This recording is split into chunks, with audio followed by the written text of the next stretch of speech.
Assalamualaikum warahmatullahi wabarakatuh. Yang terhormat Ibu Anindya Ardiansari dan Ibu Kartika Dwi Chandrasari selaku dosen dari mata kuliah Perencanaan Bisnis. Kami dari kelompok 8 MAN-E 2023 dengan Business Plan Recycle Blade ingin mempresentasikan hasil bisnis plan kami sejauh ini, yaitu Recycle Blade. Di sini kami ada 5 anggota. Perkenalkan, yang pertama ada Suci Fitriani. Silakan Suci. Perkenalkan, nama saya Suci Fitriani Putri Pritama dengan NIM akhir 063. Lalu yang kedua ada Veda Virginia Artestiani. Perkenalkan, nama saya Veda Virginia Artestiani dengan NIM belakang 295. Lalu yang ketiga ada Lita Dwinika.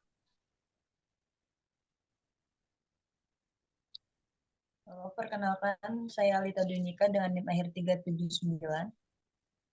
Lalu ada Naila Nabila. Halo, perkenalkan nama saya Naila Nabila dengan NIM akhir 072. Dan yang terakhir saya sendiri, Salma Setiana Waryanto dengan NIM belakang 458.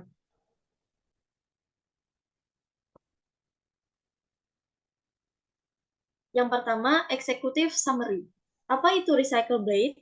Recycle Blade adalah pisau berkualitas tinggi dari daur ulang kaleng dan plastik. Produk ini membantu mengurangi limbah dan menjaga lingkungan. Pisau ini tajam, tahan lama, dan ringan. Pasar produk ini adalah konsumen yang peduli terhadap lingkungan. Recycle Blade dapat menjadi pilihan bagi konsumen yang ingin keseimbangan antara kualitas dan tanggung jawab sosial dalam produk dapur yang ramah lingkungan. Pilihan inovatif dan ramah lingkungan untuk masa depan tentunya.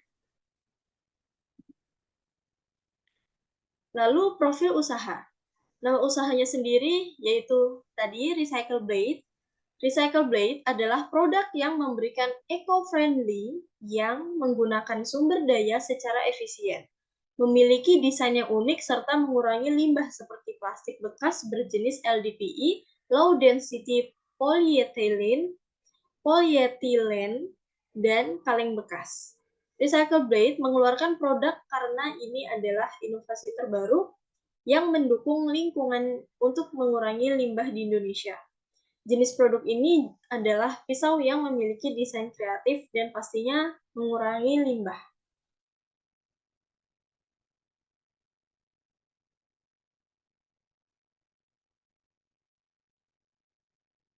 Lalu selanjutnya ada visi, misi, dan tujuan. Visi, menjadi pelopor dalam inovasi produk ramah lingkungan yang mengubah limbah menjadi alat berguna seperti Recycle Blade, serta meningkatkan kesadaran masyarakat akan pentingnya daur ulang. Misi, menghasilkan produk berkualitas tinggi, mendorong kesadaran lingkungan, menciptakan peluang ekonomi, inovasi berkelanjutan, serta membangun komunitas yang peduli lingkungan. Tujuan, produk Recycle Blade akan berfokus pada keuntungan finansial, tetapi juga memberikan dampak positif bagi masyarakat dan lingkungan sekitar. Selanjutnya ada strategi SWOT. Pastinya yang pertama ada strength atau kekuatan. Produk kami memanfaatkan bahan daur ulang, khususnya kaleng bekas, untuk membantu mengurangi limbah di lingkungan, dengan menggunakan sumber daya yang terbarukan dan mudah didapat pastinya. Kami menawarkan pisau yang berbeda karena gagangnya terbuat dari sampah plastik, yaitu dari tutup botol plastik, yang memberikan nilai estetika dan cerita yang unik.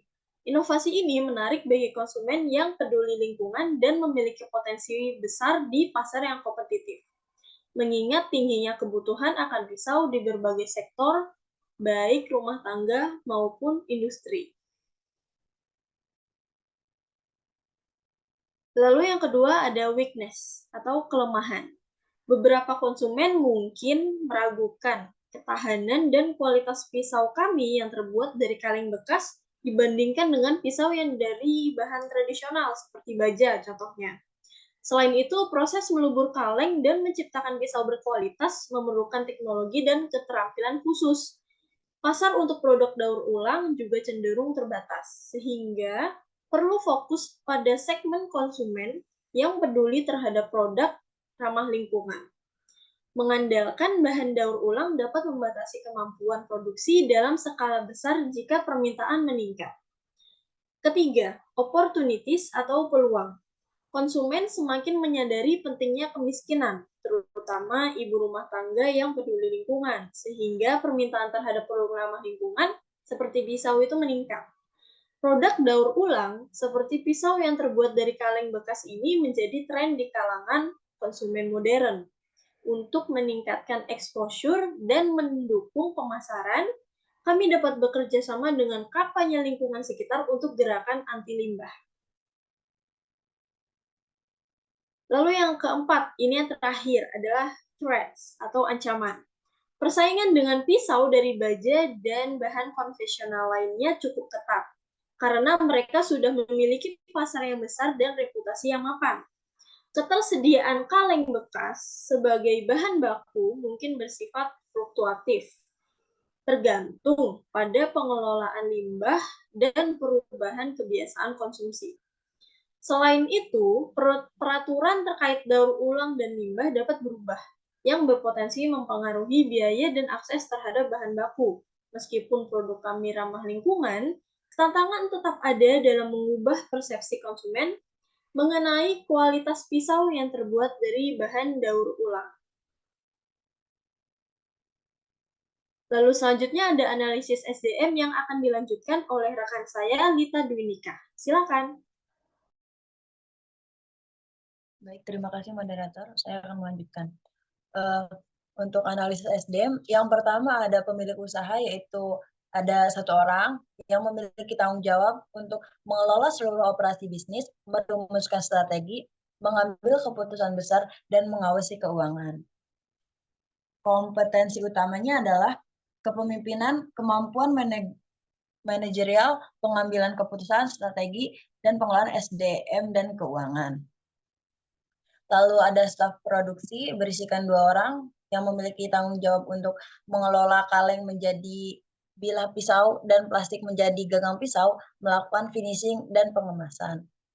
Kompetensi utamanya adalah keterampilan teknis seperti pengelasan, pembentukan, dan pemotongan, pengetahuan dasar daur ulang logam dan plastik, serta penelitian dalam proses produksi. Lalu ada staf pemasaran dan pengadaan bahan baku, yaitu ada satu orang. Yang pertama ada yang memiliki tanggung jawab mencari bahan baku, kaleng, dan plastik, serta mengelola pemasaran produk, khususnya di media sosial dan e-commerce. Lalu memiliki kompetensi utama yaitu mengetahui logistik dasar, negosiasi, pemasaran digital, serta kemampuan mengelola e-commerce dan media sosial. Lalu ada staf administrasi, yaitu ada satu orang yang memiliki tanggung jawab mengelola pembukaan, arus kas, dan administrasi usaha secara teratur. Lalu memiliki kompetensi utama itu mengelola keuangan usaha kecil, penggunaan perangkat lunak akuntansi, dan administrasi.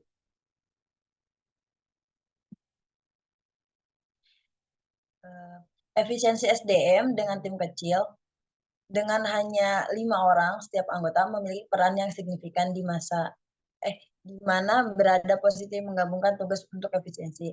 Lalu fokus pada kompetensi inti, yaitu kompetensi yang dibutuhkan terutama teknis dan pengemasan agar produk dan brand dapat berkembang sesuai pasar. Lalu pembagian tugas yang efektif, di setiap anggota tim memiliki tanggung jawab spesifik, namun tetap fleksibel dalam mengelola kendala dan tantangan. Lalu pengelolaan biaya yang terjangkau, yaitu struktur ini menjaga biaya tenaga kerja rendah yang penting bagi UKM yang ingin fokus pada keberlanjutan dan efisiensi operasional. Untuk struktur organisasinya ada CEO, yaitu berisikan teman saya yang bernama Veda Virginia Artestiani, lalu Finance dan Marketing Manager ada Suci Fitriani Putri, lalu Human Resource dan Operational Manager ada Salma Setia Wiranto, dan saya Lita Dwinika. Lalu yang terakhir informasi dan teknologi manager, itu ada teman saya Naila Nabila Putri. Next. Lalu kami membuka rekrutmen, yaitu untuk membuka lowongan pekerjaan melalui media sosial dengan kualifikasi utama seperti kemampuan daur ulang dan inovasi untuk keberlanjutan, mengumpulkan CV dan surat lamaran untuk memastikan kandidat memiliki pengalaman yang sesuai dalam industri ramah lingkungan atau usaha kreatif. Selanjutnya yang kedua ada seleksi. Yang pertama ada tes administrasi untuk memverifikasi kualifikasi akademis. Training awal yaitu pelatihan teknis tentang proses daur ulang kaleng menjadi bilah pisau dan gagang plastik serta standar kualitas produk. Dasar-dasar prinsip ramah lingkungan, mengurangi limbah dan praktik produksi keberlanjutan. Lalu ada pelatihan keberlanjutan, yaitu sesi pelatihan untuk manajemen limbah, inovasi produk, dan pemasaran yang ramah lingkungan. Lalu pembelajaran tentang tren teknologi hijau dan solusi keberlanjutan yang terus berkembang. Lalu skill yang dibutuhkan, yang pertama ada teknis, yaitu kemampuan pengoperasian alat manufaktur seperti mesin penggiling, mesin las, dan peralatan pengolahan plastik. Lalu ada analitis, yaitu menguji kualitas produk dan kemampuan mengidentifikasi masalah selama proses produksi. Lalu ada kerja tim dan komunikasi, mampu berkolaborasi dalam tim dan memiliki kemampuan komunikasi efektif untuk memastikan target bersama tercapai. Saya kembalikan lagi kepada moderator. Terima kasih. Baik, dilanjut analisis pemasaran oleh Naila Nabila Putri. Baik, terima kasih moderator. Selanjutnya ada analisis pemasaran yang akan dilanjutkan oleh saya. Yang pertama ada produk. Produk kami Recycle Blade adalah pisau yang terbuat dari bahan limbah kaleng bekas, dipadukan dengan ganggang yang terbuat dari plastik daur ulang. Produk ini tidak hanya menawarkan fungsi yang optimal, tapi juga memberikan rasa kepedulian terhadap lingkungan dan menekan pengurangan limbah dan jejak karbon. Yang kedua ada price. Harga Recycle Blade ditetapkan dengan mempertimbangkan dua aspek utama, yaitu nilai inovasi dari bahan daur ulang dan kemampuan konsumen untuk berinvestasi pada produk ramah lingkungan. Kami juga menyediakan opsi bundling dengan potongan harga untuk memberikan dalam jumlah banyak sebagai dorongan untuk mendukung gaya hidup yang ramah lingkungan. Selanjutnya ada place.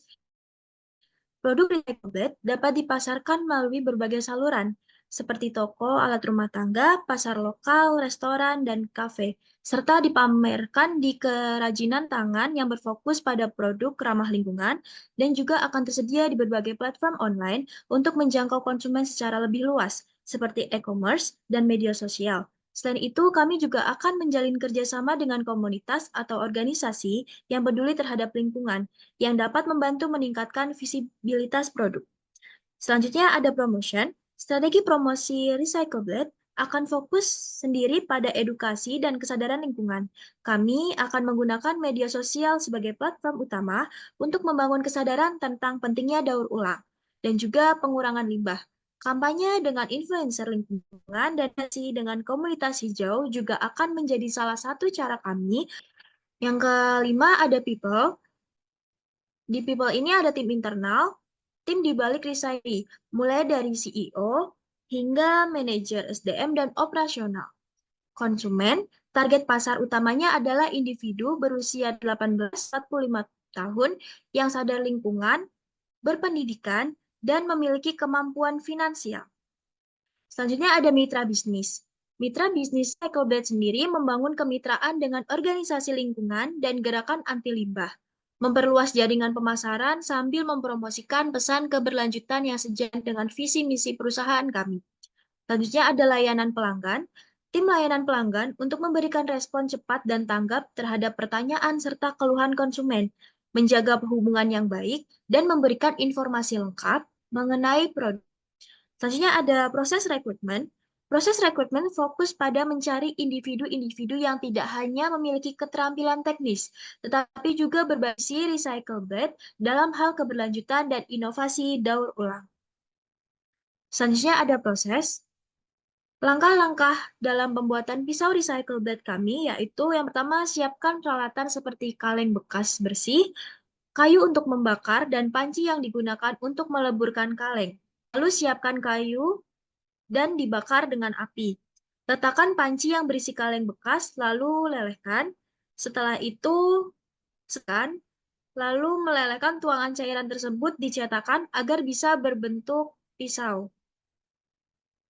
Selanjutnya, langkah-langkah pembuatan gagang pisau, yaitu lipat plastik dari samping sampai terbentuk memanjang, panaskan gagang pisau sebentar, lalu lelehkan plastik dan tempelkan di gagang sampai menyatu. Lakukan hal tersebut secara berulang-ulang kali dengan plastik warna lainnya. Ketika sudah agak terbentuk, gagangnya disiapkan kecil yang sudah diolesi dengan minyak. Setelah dibentuk dan dibakar lagi gagangnya, dibentuk di kardus yang sudah diolesi dengan minyak tersebut. Lakukan hal tersebut berkali-kali hingga prosesnya sudah sesuai. Lalu rendam gagangnya di air biasa. Selanjutnya akan saya kembalikan ke model. Baik, untuk bagian cara melayani pelanggan akan dibacakan oleh rekan saya, Veda Virginia.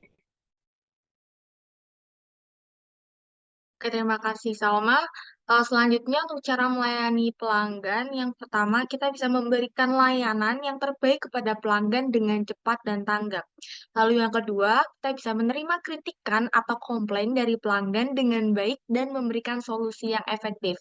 Lalu yang ketiga, kita bisa mengetahui informasi lebih dari produk pisau yang kita bikin, yang akan ditawarkan agar pelanggan merasa terbantu dengan adanya informasi tersebut. Berikut adalah produk pisau kita. Lalu yang keempat ada kita bisa memahami kebutuhan pelanggan yang mereka butuhkan. Lalu yang terakhir kita bisa melakukan survei dan evaluasi terhadap kinerja kita sebelumnya. Next.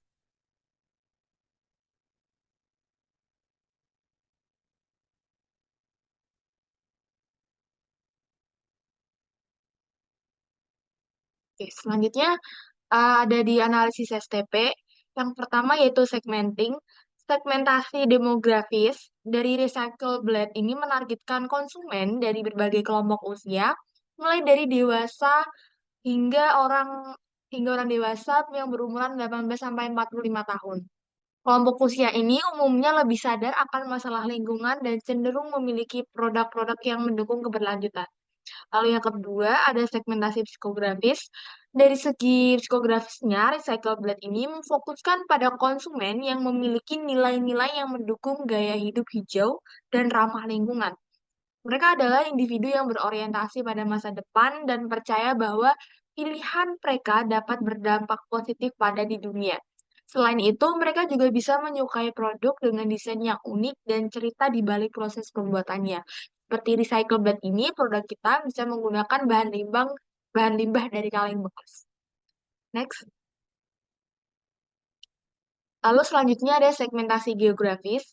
Kota-kota besar di Indonesia adalah salah satunya seperti Semarang menjadi prioritas utama karena tingginya jumlah penduduk berpendidikan serta tren penggunaan produk ramah lingkungan yang semakin meningkat di kalangan pendudukan kota. Lalu ada segmentasi perilaku. Dari sisi perilakunya, Recycle Blade ini menargetkan konsumen yang memiliki rasa ingin mengurangi jejak karbon dan memiliki produk dengan siklus hidup yang lebih panjang. Selain itu, konsumen yang mencari keunikan dalam produk yang mereka beli, terutama barang-barang yang tidak mass produce merupakan target utama Recycle Blade, serta mereka yang cenderung loyal terhadap merek yang mendukung prinsip-prinsip eco-friendly. Next. Lalu ada selanjutnya di sini ada segmentasi manfaat. Konsumen yang menghargai produk ini akan tertarik pada 3 manfaat utama, yaitu fungsionalitas, keberlanjutan, dan keunikan desain. Pisau ini menawarkan kekuatan dan durabilitas yang tidak kalah dengan produk konvensional. Namun dengan nilai tambah berupa bahan yang berasal dari limbah daur ulang. Selain itu, produk ini memberikan kebanggaan tersendiri nih, karena bagi konsumen yang peduli lingkungan, karena membantu mengurangi limbah dan mendukung praktik daur ulang. Next.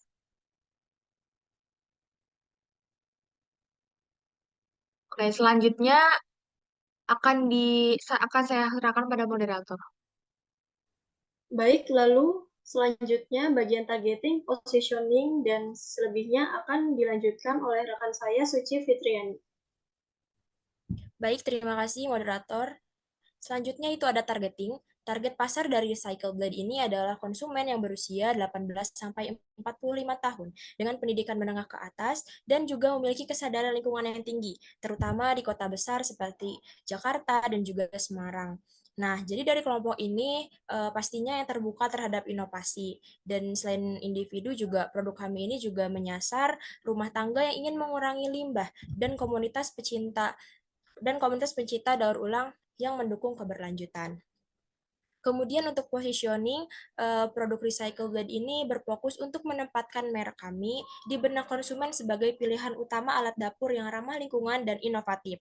Nah, dengan bahan daur ulang seperti kaleng dan tutup botol plastik, Recycle Blade ini menawarkan fungsionalitas sambil berkontribusi pada pengurangan limbah dan keberlanjutan, dan juga memberikan nilai tambah bagi konsumen yang peduli akan lingkungan.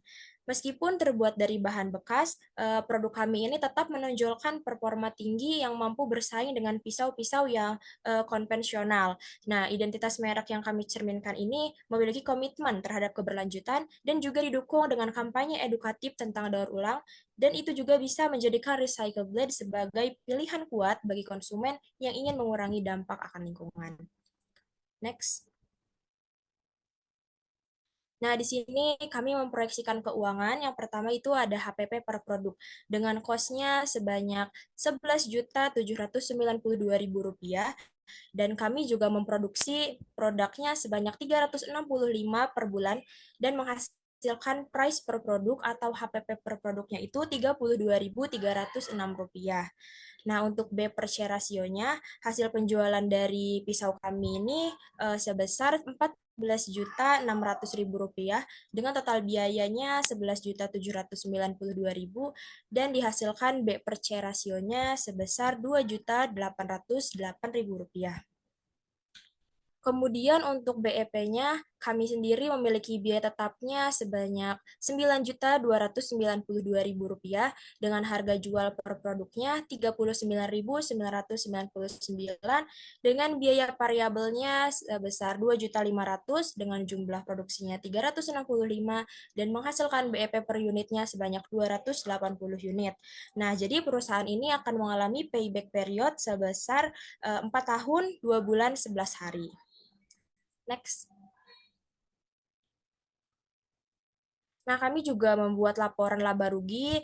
Kita asumsikan ini di bulan Oktober kemarin, kami mendapatkan penjualan bersih sebesar Rp14.600.000 dengan beberapa biaya yang dikeluarkan, seperti ada biaya peralatan sebesar Rp392.000 dengan biaya pembelian bahan baku sebesar Rp2.500.000 dan biaya sewa Rp500.000 dan biaya gaji karyawan sebesar Rp8.400.000. Nah, jadi total biaya yang kita keluarkan itu ada Rp11.792.000 dan menghasilkan laba bersih sebesar Rp2.808.000. Next. Kemudian yang terakhir ini ada analisis produksi dari produk kami, Recycle Blade. Jadi Recycle Blade ini seperti yang tadi udah dijelaskan oleh teman-teman saya, bahwa Recycle Blade ini kan pisau ramah lingkungan yang memanfaatkan limbah kaleng dan plastik daur ulang sebagai bahan baku utamanya. Jadi produk kami ini dirancang dengan ketahanan tinggi dan efisiensi yang menjadikannya alat dapur fungsional dan yang pastinya juga berkontribusi pada pengurangan limbah. Nah, untuk proses produksinya ini mencakup pengumpulan, pembersihan, peleburan, pembentukan, dan finishing untuk memastikan kualitas, keamanan, serta estetika produk. Jadi manfaat utama Recycle Blade ini mencakup pengurangan limbah, penghematan biaya, dan peningkatan kesadaran akan pentingnya daur ulang. Seperti yang dipaparkan oleh PEDA, nah itu contoh prototipe dan juga pisaunya. Next. Sekian pemaparan mengenai ide bisnis dari kelompok kami. Saya ucapkan terima kasih dan saya kembalikan kepada moderator. Baik, sekian dari kelompok kami, kelompok 8 Recycle Blade. Kami ucapkan terima kasih banyak. Wassalamualaikum warahmatullahi wabarakatuh.